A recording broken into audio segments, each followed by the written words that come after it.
Selamat pagi keluarga besar GKI Salatiga. Selamat ulang tahun yang ke-82. Senang sekali saya, Gita Hastuti, boleh menyapa Bapak, Ibu, Saudara sekalian dalam saran pagi, sapaan dan renungan pagi GKI Salatiga hari ini Jumat tanggal 24 Januari 2025. Untuk mengawali hari kita hari ini, mari kita bersama-sama menyapa Tuhan. Sebelum nanti kita juga mendengarkan sapaan Tuhan melalui firman-Nya. Mari kita satu dalam doa. Selamat pagi Bapa, selamat pagi Yesus, selamat pagi Roh Kudus. Kami bersyukur kami boleh bangun pagi ini dengan tubuh yang bugar dan kami boleh mengawali hari ini bersama Engkau. Saat ini kami ingin merenungkan sebagian dari firman Tuhan sebelum kami menjalani hari kami hari ini. Berbicaralah Tuhan, kami siap mendengar. Amin. Bapak, Ibu, Saudara, keluarga besar GKI Salatiga, pagi ini kita akan merenungkan firman Tuhan yang tertulis dalam surat Paulus kepada jemaat di Kolose pasal 2 ayat 6 dan 7. Kolose pasal 2 ayat 6 dan 7. Kamu telah menerima Kristus Yesus Tuhan kita, karena itu hendaklah hidupmu tetap di dalam Dia. Hendaklah kamu berakar di dalam Dia dan dibangun di atas Dia. Hendaklah kamu bertambah teguh dalam iman sebagaimana telah diajarkan kepadamu, dan hendaklah hatimu melimpah dengan syukur.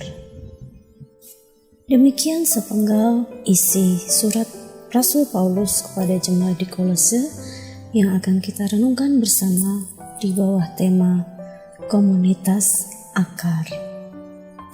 Bapak, Ibu, Saudara sekalian, kalau kita mendengar kata akar pohon, maka kita akan mengingat suatu bagian dari pohon yang ada di bawah, ya.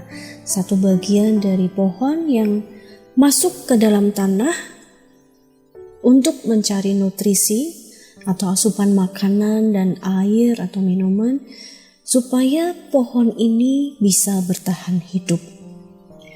Kalau akar ini kuat tertancap ke dalam tanah, maka pohon itu akan menjadi kuat dan susah untuk digoyahkan. Menarik apa yang dikatakan dalam perumpamaan tentang penabur yang disampaikan oleh Yesus kepada murid-muridnya dan direkam dalam Injil Matius, Markus, dan Lukas. Di situ dikisahkan ketika benih yang ditaburkan itu jatuh di pinggir jalan, maka benih itu akan mudah sekali dimakan burung. Bahkan benih itu tidak sempat untuk bertumbuh. Kemudian ketika benih itu jatuh di tanah berbatu yang tidak banyak tanahnya, ia akan tumbuh. Namun sesudah matahari terbit, benih itu akan layu dan kering karena tidak berakar.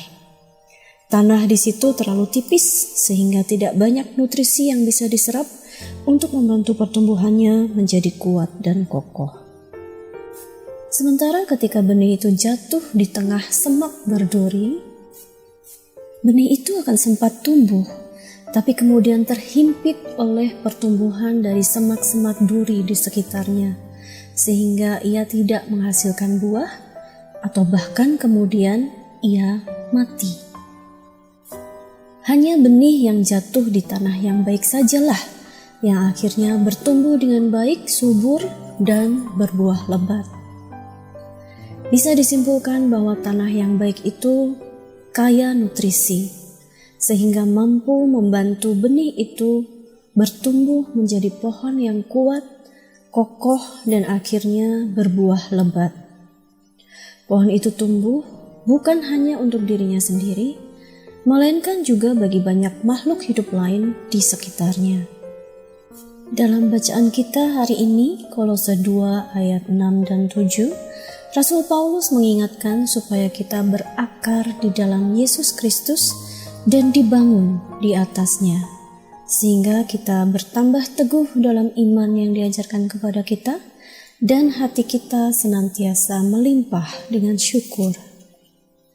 Dengan kata lain, Yesuslah tanah dan sumber nutrisi utama bagi iman kita.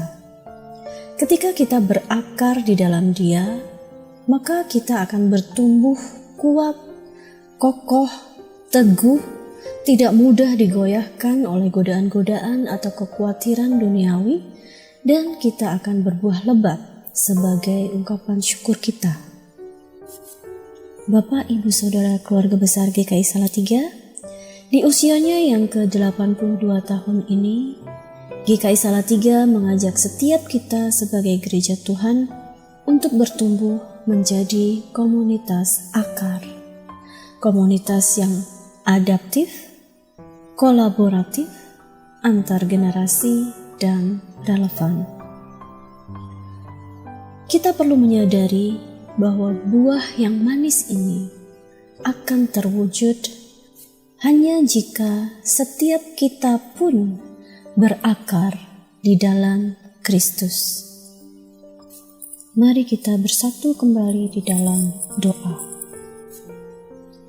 Terima kasih Tuhan untuk ajakan bertumbuh menjadi komunitas akar.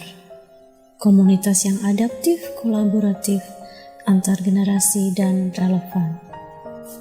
Kiranya Roh Kudus memampukan kami untuk terus berproses, berakar di dalam Kristus, sehingga buah yang manis itu boleh terwujud. Di dalam nama Tuhan Yesus Kristus, kami naikkan doa, permohonan, dan ungkapan syukur kami. Amin. Bapak, Ibu, Saudara keluarga besar GKI Salatiga, selamat menjalani hari ini dengan sukacita, selamat berproses bersama Kristus dan gerejanya. Tuhan Yesus memberkati.